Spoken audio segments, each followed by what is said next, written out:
Fanny, 18 tahun, setiap pagi sudah sibuk di warung kopi milik ibunya di pinggir perumahan Tangerang. Lantai keramik retak di beberapa bagian, aroma kopi dan gorengan bercampur dengan bau motor dari jalan utama. Ia biasa menyiapkan kopi hitam, roti bakar, dan menyalami tetangga yang mampir. Hidup Fanny sederhana, bangun pagi, membantu ibu, pulang malam, dan menyiapkan adik kelas 2 SMP yang masih butuh perhatian. Impiannya sendiri? Kadang ia tidak sempat berpikir, karena rutinitas menelan banyak waktu. Tapi Fanny memiliki satu kebiasaan kecil. Ia selalu menulis di buku hariannya, mencatat semua hal yang membuatnya tersenyum atau penasaran. Suatu pagi, seorang pemuda masuk ke warung. Rambutnya hitam agak acak-acakan, jaket jeans lusuh, membawa tas ransel besar.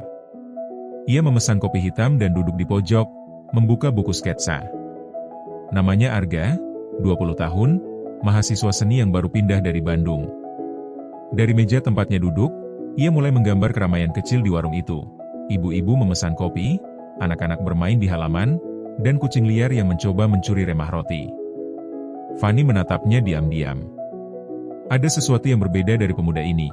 Fokus, tenang, tapi matanya selalu bergerak, memperhatikan detail yang orang lain abaikan. Saat ia tersenyum, Fanny merasa ada sesuatu yang hangat. Hari-hari berikutnya, Arga sering datang. Ia bercerita tentang mimpinya menjadi ilustrator terkenal, tentang pengalaman perjalanan ke kota lain, tentang orang-orang yang ditemuinya. Ceritanya membuat Fanny penasaran, bahkan membuatnya sesekali melupakan rasa lelahnya setelah pagi yang panjang. Di sisi lain, ada Raka, teman masa kecilnya. Mereka tumbuh bersama, main sepeda, belajar di rumah masing-masing, berbagi rahasia. Raka pendiam, tapi kehadirannya menenangkan. Ia selalu menolong Fanny saat ia kesulitan di warung, membantunya membawa pesanan, atau sekadar menemaninya duduk saat lelah. Kehadiran Raka berbeda dari Arga, ia bukan petualang atau pembawa warna baru, tapi sosok yang membuat hati Fanny merasa aman.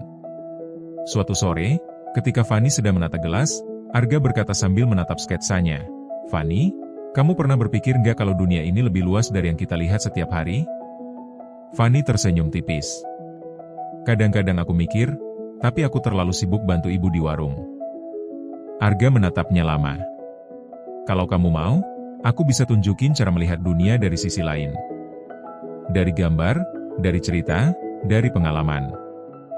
Fanny menatapnya, hati berdebar. Ia merasa sesuatu yang belum pernah dirasakannya, rasa ingin tahu yang bercampur gelisah. Tapi ketika ia pulang ke rumah, Raka sudah menunggu di depan pintu gang. "Hai, Fanny. Kamu capek ya hari ini?" Raka tersenyum, menyodorkan botol air mineral. Tanpa sadar, Fanny merasakan hangatnya keakraban itu, nyaman seperti pulang ke rumah sendiri.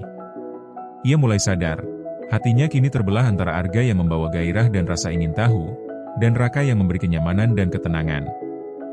Hari itu, sebelum tidur, Fanny menulis di buku hariannya, "Dua dunia, dua rasa. Aku ingin keduanya, tapi aku takut tersesat." Hari-hari Fanny mulai terasa lebih berat. Kehadiran Arga yang selalu muncul di warung kopi, kadang hanya duduk diam sambil menggambar, kadang mengajak ngobrol panjang tentang mimpi dan dunia yang lebih luas, membuat hatinya bergetar setiap kali melihatnya. "Fanny, besok ada pameran seni kecil di BSD. Aku ingin kamu ikut lihat," kata Arga suatu sore, matanya berbinar penuh semangat. "Kamu akan lihat banyak hal yang biasanya nggak kamu perhatiin." Fanny tersenyum, hatinya campur aduk. Ia ingin ikut, ingin merasakan dunia baru yang Arga tawarkan, tapi pikirannya langsung tertuju pada Raka. Ia tahu Raka pasti akan kecewa jika ia pergi meninggalkan rutinitas warung yang selama ini mereka jalani bersama. Sementara itu, Raka semakin sering menampakkan perhatiannya dengan cara sederhana tapi tulus. Ia selalu memastikan Fanny tidak kelaparan saat lembur di warung, membantu mengangkat pesanan besar, dan sesekali memberikan hadiah kecil, gantungan kunci atau coklat yang ia simpan dari jajanannya. Kehadiran Raka membuat hati Fanny hangat, seperti pelukan yang menenangkan. Suatu sore, setelah Arga mengajak Fanny ikut melihat galeri seni, Raka menemuinya di warung. "Fanny, kamu gak boleh terlalu capek sendiri," katanya pelan, tapi ada nada cemas di suaranya. Aku tahu kamu pengen ikut hal-hal baru, tapi aku juga takut kehilangan kamu. Fanny tersentak. Kata-kata itu membuat dadanya sesak. Ia tahu Raka selalu tulus, tapi ia juga tidak ingin menolak Arga. Hatinya mulai terombang-ambing, tidak tahu harus memilih siapa. Dua hati menuntut perhatiannya, dan Fanny merasa bersalah terhadap keduanya. Konflik memuncak ketika Arga mengajaknya ikut ke Bandung untuk melihat studio seni tempat ia belajar. Ini pengalaman sekali seumur hidup, Fanny. Aku ingin kamu ikut, tapi aku juga nggak mau memaksamu, kata Arga dengan serius. Fanny menatap Arga, air mata hampir jatuh. Ia ingin ikut, ingin keluar dari kehidupan monoton yang selama ini ia jalani, tapi ia juga tidak ingin menyakiti Raka yang selalu ada untuknya. Perasaan bersalah itu semakin menghantui, membuatnya sulit bernapas. Suatu malam, Fanny menulis di buku hariannya, "Aku ingin ikut Arga, tapi aku takut meninggalkan Raka. Aku ingin dunia baru, tapi juga tidak ingin kehilangan rasa aman. Dua hati, satu aku, kenapa semua terasa begitu rumit?" Hari-hari Fanny menjadi campuran antara kebahagiaan dan gelisah. Bersama Arga, ia merasa hidupnya penuh warna dan semangat baru. Bersama Raka, hatinya merasa damai, seolah ada pelukan yang menenangkan segala keresahan. Namun ketegangan tak bisa dihindari. Fanny mulai menyadari satu hal menakutkan. Jika ia tidak memilih, ia akan terus melukai hati kedua pria itu, sekaligus membuat hatinya sendiri hancur perlahan. Ia sadar bahwa keputusan harus dibuat, tapi bagaimana bisa memilih antara petualangan dan kenyamanan, antara gairah dan ketenangan? Di titik ini, Fanny mulai menutup diri. Ia tidak ingin terlalu dekat dengan Arga atau terlalu nyaman dengan Raka tanpa menyelesaikan dilema hatinya. Ia sering menatap jendela warung di malam hari, memikirkan masa depan dan rasa bersalah yang menumpuk. Bagian ini menutup dengan Fanny menulis di buku hariannya, "Aku ingin semua menjadi mudah, tapi hatiku terlalu sibuk untuk mengikuti arus mereka. Aku harus menemukan jalanku sendiri sebelum terlambat." Beberapa minggu berlalu sejak tawaran Arga ke Bandung. Fanny merasa terjebak. Setiap kali ia melihat Arga tersenyum dengan mata berbinar penuh semangat, hatinya bergetar. Setiap kali Raka menatapnya dengan perhatian lembut, hatinya terasa hangat, tapi juga penuh rasa bersalah. Dua dunia yang berbeda, dua hati yang sama-sama tulus, dan Fanny berada di tengah-tengah, merasa rapuh. Suatu sore, Arga menunggu Fanny di warung kopi setelah ia selesai kuliah. Ia memegang secangkir kopi hangat, wajahnya serius. "Fanny, aku mau jujur. Aku ingin kamu ikut ke Bandung. Tapi aku juga nggak mau kamu terjebak karena rasa bersalah. Aku ingin kamu memilih sendiri, bukan karena aku atau Raka. Aku ingin kamu bahagia," kata Arga, matanya menatap dalam ke mata Fanny. Fanny terdiam.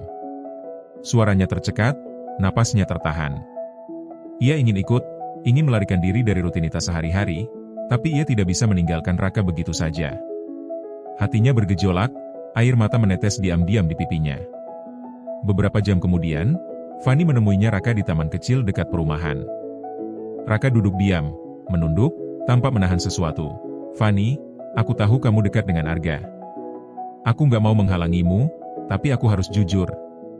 Hatiku sakit melihatmu memilih hal-hal lain. Aku ingin kamu tahu kalau aku selalu ada, dan aku mencintaimu," kata Raka, suaranya pelan tapi bergetar. Fanny menunduk, menahan tangis. Kata-kata Raka menusuk hatinya, tapi ia juga sadar bahwa Arga telah memberinya dunia baru yang menakjubkan. Ia merasa terjebak, tidak tahu bagaimana melanjutkan langkah berikutnya tanpa melukai kedua hati itu, dan hatinya sendiri. Malam itu, Fanny duduk sendirian di warung yang sudah sepi, menatap buku hariannya. Ia menulis, "Aku lelah. Aku lelah mencoba menyenangkan semua orang. Aku lelah menekan perasaanku sendiri. Dua hati, satu aku, bagaimana aku bisa memilih tanpa melukai mereka semua?" Keesokan harinya, Fanny mencoba berbicara dengan Arga dan Raka secara terpisah. Ia ingin jujur, ingin menyelesaikan konflik, tapi hatinya masih gemetar. Dengan Arga, ia berkata, "Raf, aku menghargai semua yang kamu bawa ke hidupku. Aku ingin ikut pengalamanmu, tapi aku sadar, aku belum bisa memilih siapapun sekarang. Aku perlu fokus pada diriku sendiri dulu." Arga menunduk sebentar, lalu tersenyum tipis. Aku mengerti, Fanny. Aku ingin kamu bahagia. Jika itu berarti kamu harus fokus pada dirimu sendiri, aku akan menghormatinya. Kemudian Fanny menemuinya Raka. Mereka duduk di bangku taman, di bawah pohon rindang, diam beberapa saat sebelum Fanny memulai. Raka, aku tahu perasaanmu tulus, dan aku sangat menghargainya. Tapi aku harus memilih diriku sendiri dulu. Aku perlu waktu untuk fokus pada masa depanku, tanpa membebani perasaan siapapun. Raka tersenyum, menahan emosinya.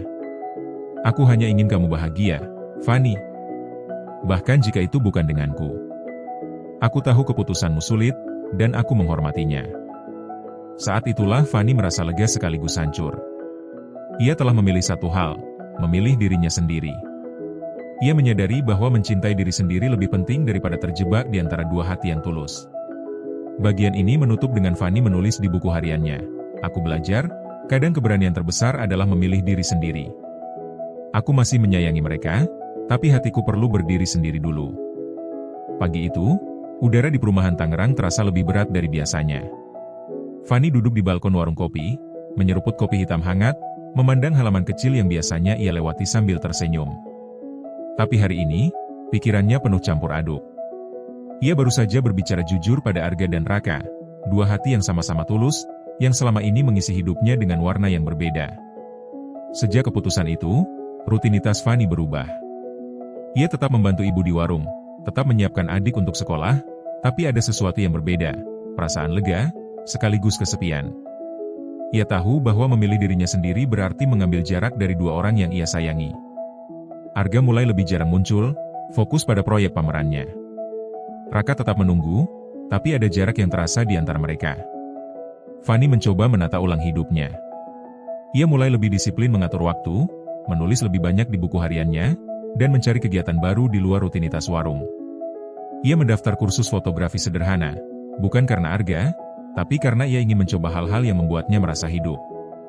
Suatu sore, Fanny menatap foto-foto lama yang ia ambil dengan ponselnya.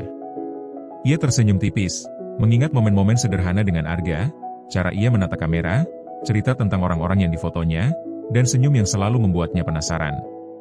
Ada rasa rindu, tapi bukan kerinduan yang menuntut.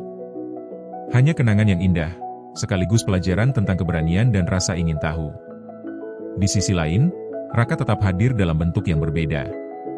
Ia tetap menanyakan kabar Fanny, menolong saat Fanny kewalahan di warung, tapi kini tanpa ekspektasi lebih. Kehadiran Raka terasa nyaman, tapi Fanny mulai memahami bahwa rasa nyaman tidak selalu harus diikuti dengan cinta. Kadang, jarak justru membuat perasaan lebih jelas. Hari demi hari berlalu. Fanny mulai merasakan stabilitas yang belum pernah ia rasakan sebelumnya.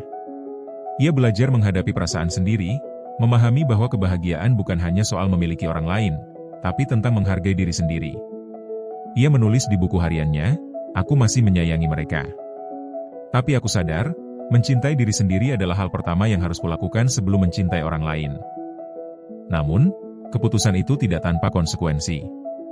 Beberapa teman warung dan tetangga mulai bertanya-tanya mengapa Arga tidak lagi sering datang, atau mengapa Raka terlihat berbeda. Gosip kecil muncul, tapi Fanny menanggapinya dengan tenang. Ia belajar menahan diri dari tekanan eksternal, menjaga hati dan pilihannya sendiri. Suatu malam, saat sendirian di warung yang sudah sepi, Fanny menatap tumpukan buku catatan dan foto-foto yang menumpuk. Ia tersenyum, menyadari bahwa hidupnya kini berada di tangannya sendiri. Ia bisa memilih pengalaman baru, bisa mengejar impian, dan bisa menjaga hati orang-orang yang ia sayangi tanpa menipu diri sendiri. Bagian ini menutup dengan Fanny menulis, "Aku berdiri di awal yang baru. Aku masih memikirkan mereka, tapi aku tidak lagi tergantung pada siapapun. Aku belajar bahwa untuk melangkah ke depan, aku harus teguh dengan pilihan ini. Dunia ini luas, dan aku siap berjalan sendiri, setidaknya untuk sementara." Beberapa bulan setelah keputusan besar itu, Fanny sudah mulai menata hidupnya dengan ritme baru. Ia pindah ke kontrakan kecil yang lebih dekat dengan kampus, warung yang dulu ia bantu kini dijalankan ibunya dengan lebih mandiri. Udara pagi terasa ringan, meski hatinya masih menyimpan jejak Arga dan Raka. Fanny kini memiliki rutinitas baru. Ia mulai menulis cerita pendek, memotret pemandangan sekitar rumah, dan sesekali mengunjungi galeri seni untuk tetap menyalurkan kreativitasnya. Bukan karena Arga, tapi karena ia ingin menemukan jalannya sendiri. Di warung, Raka masih muncul sesekali. Ia tersenyum ramah, menanyakan kabar, dan membantu Fanny ketika sibuk. Tidak ada lagi tekanan atau rasa canggung. Hanya perasaan hangat yang muncul dari hubungan tulus, tanpa keterikatan romantis. Fanny tersenyum setiap kali melihatnya, karena kini ia memahami, mencintai tidak selalu harus memiliki. Arga, di sisi lain, sibuk dengan pameran dan proyek fotografi yang menuntutnya ke berbagai kota.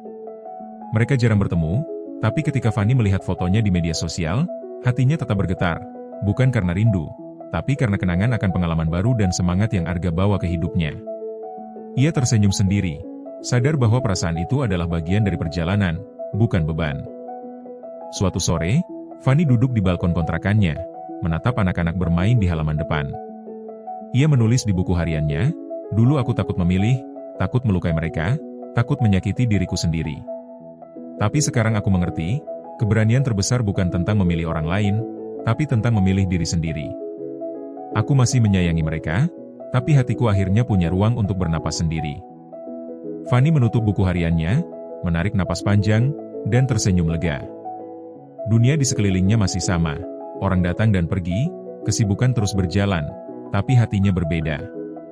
Ia tidak lagi terjebak antara dua hati, karena hatinya sendiri sudah menemukan jalannya. Ia belajar satu hal penting, cinta dan kebahagiaan bukan selalu tentang memiliki, tapi tentang memahami, menghargai, dan memberi ruang bagi diri sendiri. Dan untuk pertama kalinya, Fanny merasa utuh, bebas, dan siap menghadapi apapun yang akan datang. Cerita berakhir dengan Fanny melangkah keluar kontrakan, membawa kamera di tangan, dan tersenyum kepada dunia yang terbentang di depannya, penuh kemungkinan, tantangan, dan kebebasan. Hatinya sudah tidak rapuh lagi, karena ia telah belajar.